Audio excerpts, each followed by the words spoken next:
Hello বন্ধুরা, তোমরা সবাই কেমন আছো? আশা করি ভালো আছো।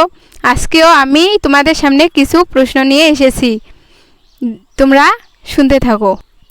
বাবু বলো তো, বাংলাদেশের কোন জেলায় সবথেকে বেশি বৃষ্টিপাত হয়? সিলেট জেলায়। বাংলাদেশের সর্বোচ্চ শৃঙ্খল পাহাড় কোনটি? তাজিংডং।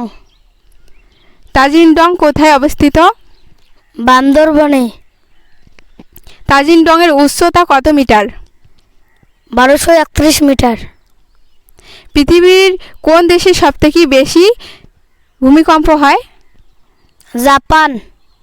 সূর্যোদয়ের দেশ কোনটি? জাপান।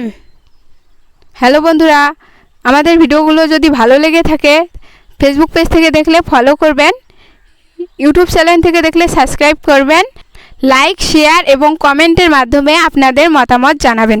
ধন্যবাদ সবাইকে।